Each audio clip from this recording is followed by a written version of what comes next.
Disgruntled farmer workers of the Tole Tea Estate in the southwest region of the country are bound to take to the street on the day of the 50th anniversary celebrations if the government fails to look into their plight. And also we take a pause at the Sitebet Government Primary School in the central region of the country where pupils are receiving lessons on a bare floor, plus insecurity or users of the Buri Bridge here in the economic capital Douala decry insecurity as they say that it is no longer safe to cross over. You're watching the Primetime Newscast on Equinox Television.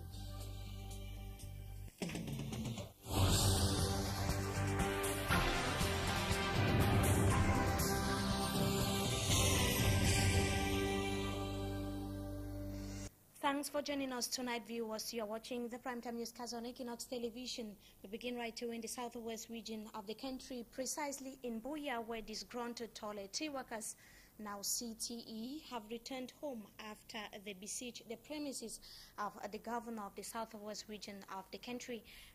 They are promising to disrupt the 50th anniversary celebrations if their separation bonuses are not paid. In a meeting yesterday with Southwest Regional Governor Bernard Okalia Bilai, he persuaded them to go home and that their files were being examined at the level of the presidency. But the workers have promised, like I earlier said, to disrupt the activities marking the 50th anniversary celebrations that is going to take place in Buea, southwest region of the country. We shall be coming back to that report in a subsequent newscast. Now, the final term of the 2012-2013 academic year has entered day 2 today, when pupils of the Sitebet were in the central region of the country, precisely that those of the government primary school at the said Sitebet are receiving lessons on bare floor. This is due to the limited number of benches in the said institution, as our Yaoundé-based correspondent Roland Akon tells us in the following report. Sitting on bare floor to receive lessons is a sad reality in the Sitebet Government Primary School in Yaoundé. Lack of school benches causes 4 or even 5 peoples to squeeze on a bench meant for 2 or 3 peoples. Broken benches in the school are begging for repairs. The situation is an embarrassment to observers as it portrays the steady environment in some Yaoundé schools and puts to question the use of funds disbursed by government for the acquisition of equipment in schools.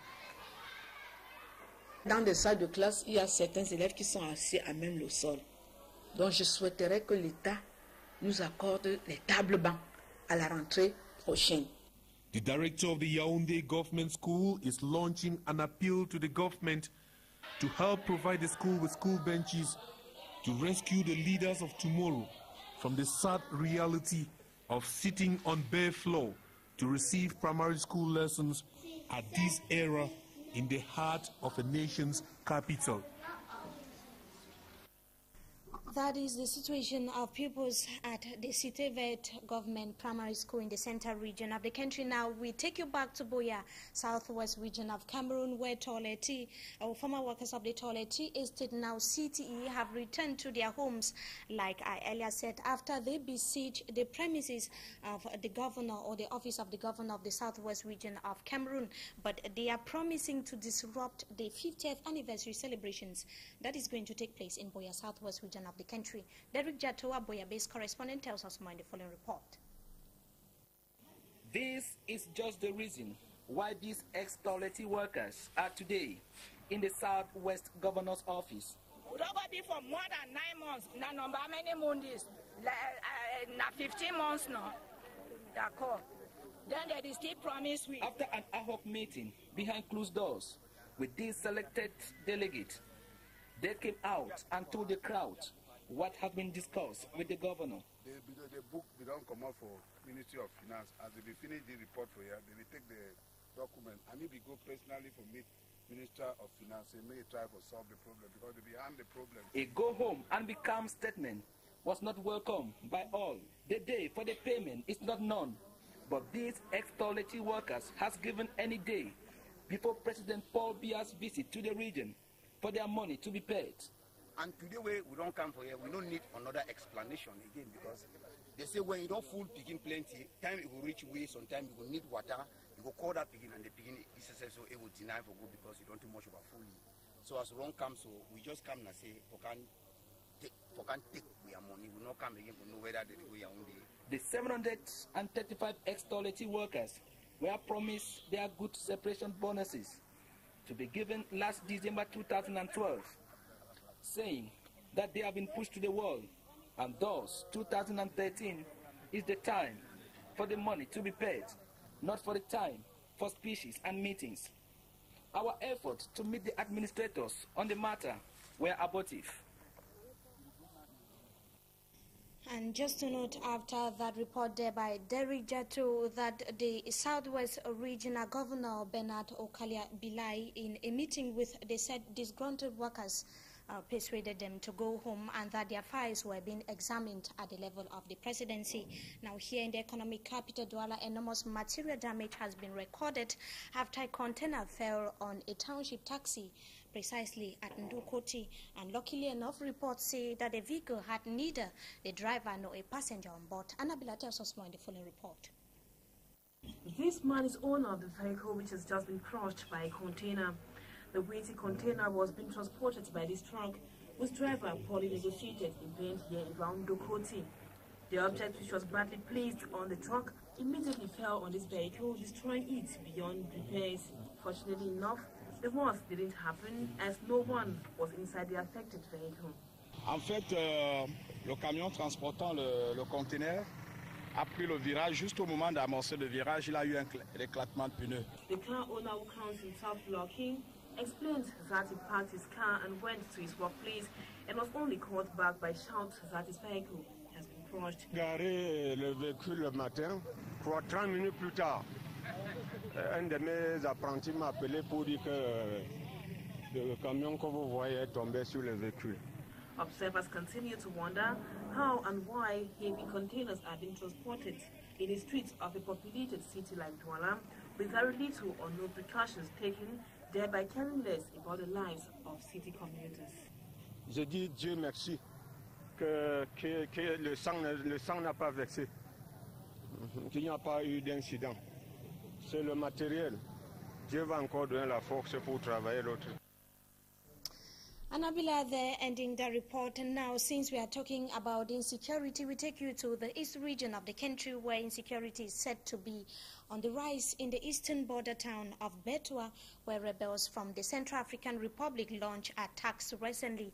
Some Central Africans are equally taking refuge in the said locality, and the Defense Minister Alain Edgar Mebengo, during his tour in that part of Cameroon, sought to look at how to put an end to the series of thefts, assault and harassment reported there on a daily basis, and he ended his visit in the eastern region of Cameroon today.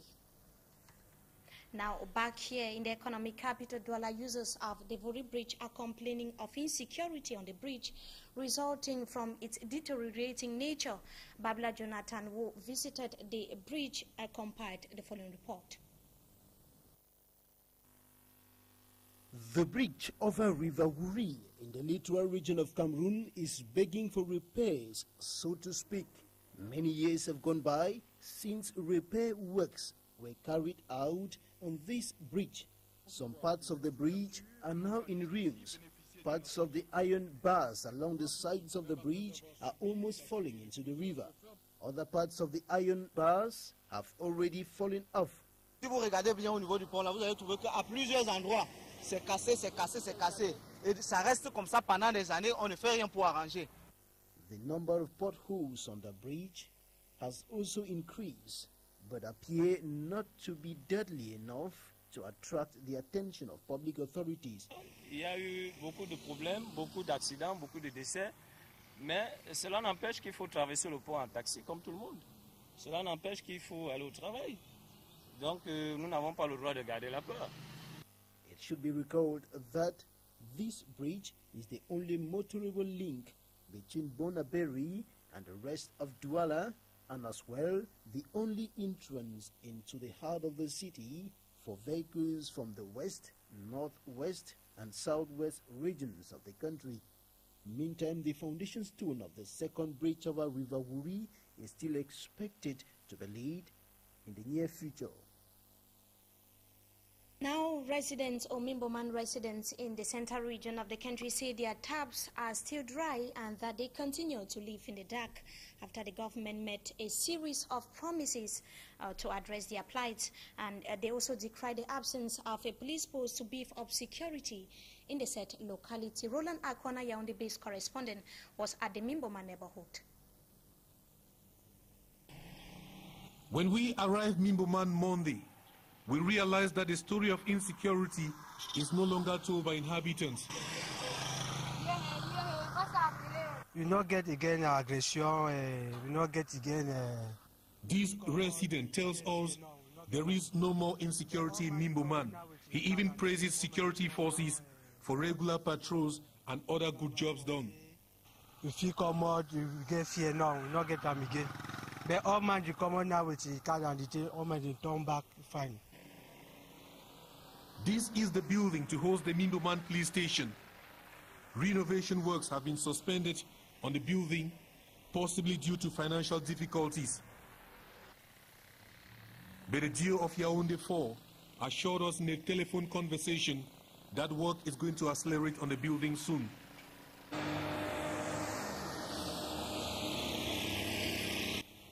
Rehabilitation works are going on in some of the roads in the quartiers. Some areas have been left out to the annoyance of residents. Road not fine. Road not fine. Another problem in Mimboman is water. It flows intermittently and it is still distributed by tanks of the Water Corporation. Bon, water no can for here. Now they get water for here. Water permit like 2 semaines, so water no come. Intermittent power failure remains a problem in the neighborhood. Light that you call that bed, don't you cut them again. If government could hear the cry of the inhabitants of Mimboman and provide the area with basic social facilities. Roland Akonde, Yaoundé-based correspondent, taking a look at the problems of residents in the Mimboman locality in the central region of the country. Now, the president of the PAP party, Aya Paul Abine, and other executive members of the said party were this afternoon prevented from visiting the detained former Prime Minister, head of government, Ephraim Inoni. Officials of the Nkondengi Maximum Prison in the central region of the country ordered them to obtain an authorization from the Ministry of Justice before meeting the incarcerated former Prime Minister. And Honorable Ayapol Abine and a delegation were paying a solidarity visit to Chief Ephraim Inoni, who has been under detention for close to 1 year now. We shall be telling you more on that as well in our subsequent newscasts. Now we take a look at the case pitting the former managing director of the National Oil Refinery and against the state of Cameroon, where the board chair of the National Oil Refinery, John Ebongole, has denied ever signing any document permitting the former managing director to get into his office. He told judges at the Limbe Court of First Instance yesterday that the only document which bore his signature was on the 18th of February, while the authorization dates February 15th. Further questionings and cross-examination would continue during the next hearing. Back here in the economic capital, Douala resources or reliable sources at the Douala Court of Appeal say that the detained wife of the former Minister of Communication, Madame Concho Francoise, has been set free, and she was reportedly liberated yesterday after spending months at the New Best Center prison here in the economic capital, Douala, for allegedly embezzling public funds. We surely shall be coming back to that as well in our subsequent newscasts. Now we take you to Bamenda Northwest region of the country, where motorbike riders in the Bamenda Free subdivision have urged mayors and also the government delegate to the Bamenda City Council to wake up from slumber and also assist in the efforts of keeping the town clean. They recently organized a cleanup campaign at the Fonchas Junction, as Jonathan Babla tells us in the following report. These are motorbike riders in the Bamenda 3 subdivision, northwest region of Cameroon, carrying out a clean-up campaign at Fonchas Junction.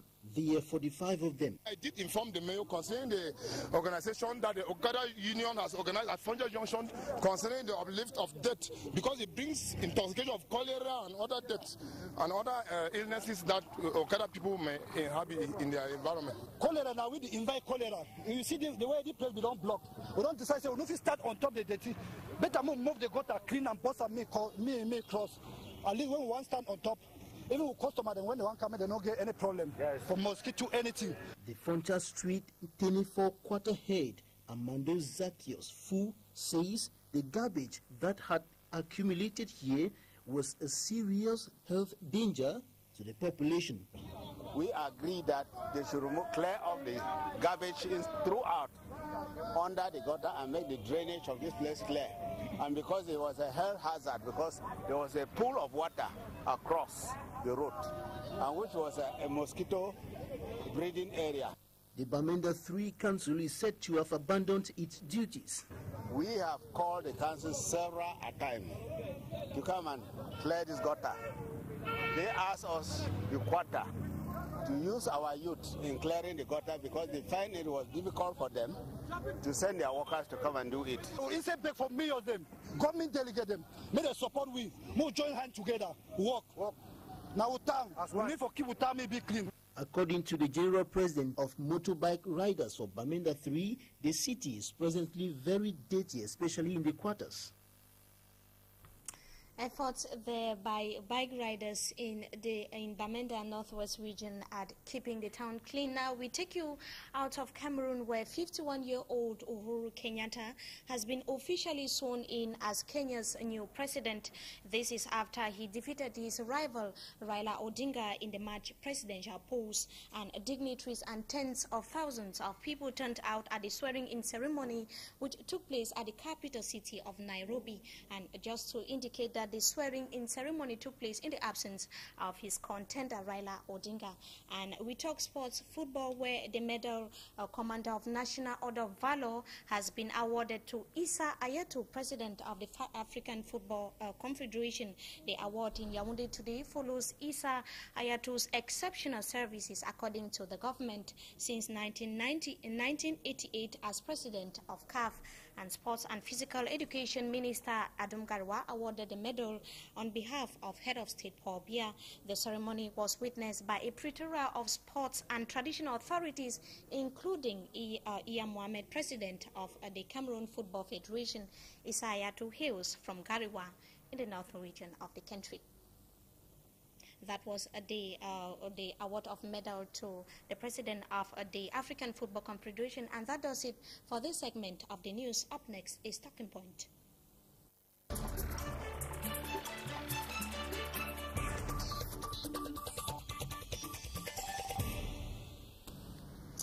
Good evening to you viewers. Thanks indeed for joining us tonight on Talking Point. We are going to be talking about a series of happenings that took place during this week, maybe yesterday and today, in the city of Douala and also in Cameroon as a whole. Precisely the container that fell on a township taxi here in the city of Douala, precisely at Dendokoti locality. We have a civil society activist tonight on Talking Point, Mr. Davison Ate. Good evening and thanks indeed for joining us tonight. Good evening, Mimi, and thank you for having me. You actually followed the news and saw how a container fell on a township taxi in a town like Douala. What's your reaction to that? Well, my reaction is one of shock. Once again, it's a pity. This is one more, too much. It's an occurrence, unfortunate, which is rather frequent in Douala. And there seemed to be no reaction from the authorities, neither from the users of the road, the drivers. In fact, in the city of Douala, for those of us who go around the town, we find situations like that almost everywhere. Roads that are not practicable, roads that are too narrow, drivers that seem to be incompetent or not properly trained. In fact, the situation is it's alarming, to say the least. So the problem is at the level of bad roads, according to you? It's a concurrence of circumstances. There are bad roads. There's poor training of the users of the road. There's incivility of the population as a whole. There are vehicles that are not supposed to be on the road, but they find themselves on the road. There are users of vehicles that do not obey certain basic rules. For example, in the case of this container, it would appear it wasn't well attached at all. You can imagine that because of a bad turn, the whole thing rolls over its sitting. Now, the question is, did the driver find out that the container was well attached? Was there anybody to check after he has done it? So many questions, and there seems to be a lot that needs to be done to let certain vehicles on our roads. Judging from what you are saying, there seems to be as well so many questions on how these heavy-duty trucks and also containers are circulating the city, the manner in which they ply the city of Douala. What could be your assessment of the manner in which they circulate in the town of Douala? I think, first of all, there are rules that the city should have, which are not being followed. If you look at it, some roads are sufficiently narrow for those trucks to be banned from them.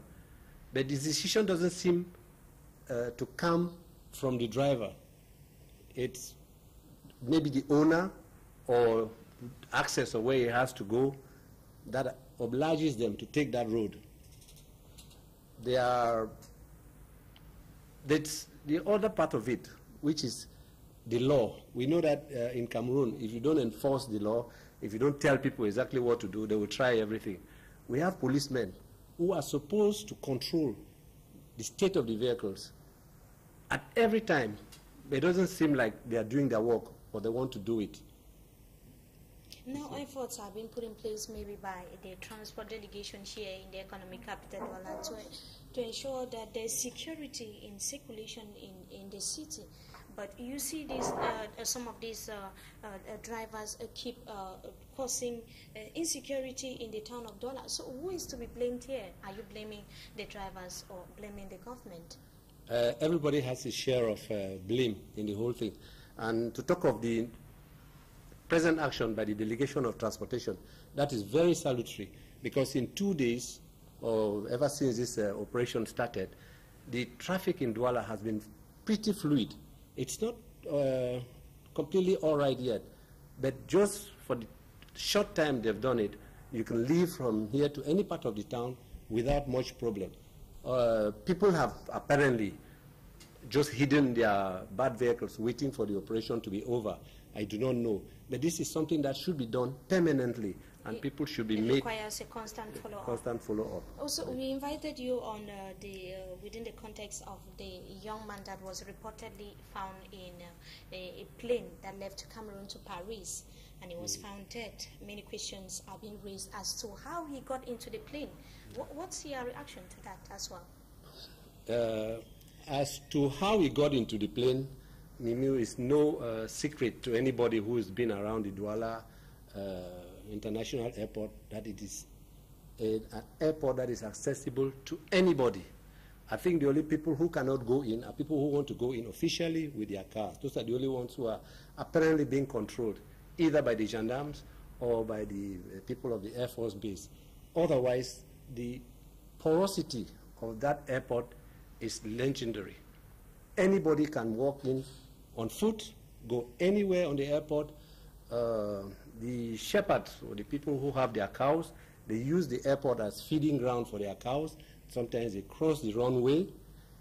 The others who live in, especially along the runways, they live from one side of the town, they cross the runways to go to their farms without any fear of anything.